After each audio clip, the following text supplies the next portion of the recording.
बातमी आहे फसवणुकीचीच. घरासाठी कर्ज काढून देतो असं सांगत पैसे घेऊन शेकडो लोकांना फसवणाऱ्यांना एका भामट्याला पोलिसांनी अटक केली. प्रफुल्लचंद्र पवार असे आरोपीचं नाव असून त्याला विरार पोलिसांनी अटक केली.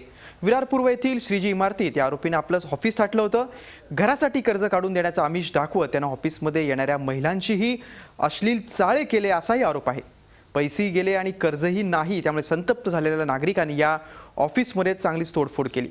विरार पोलीस स्टेशनमध्ये प्रफुल्लचंद्र विरोधात फसवणुकीचा गुन्हा दाखल करण्यात आला असून पोलीस आता पुढील तपास करतायत. लोन करून दिलं नाही, 7 दिवसात लोन करून देतो, 22 दिवसात लोन करून देतो, अशा याच्या व्यतिरिक्त 2 महिने गेले तरी लोनचं काही घेणं नाही. नंतर आम्ही विचारपूस करायला गेलो तर मारहाण वगैरे, शिवीगाळी, घाणेरडे शब्द असं वापरण्यात आलं.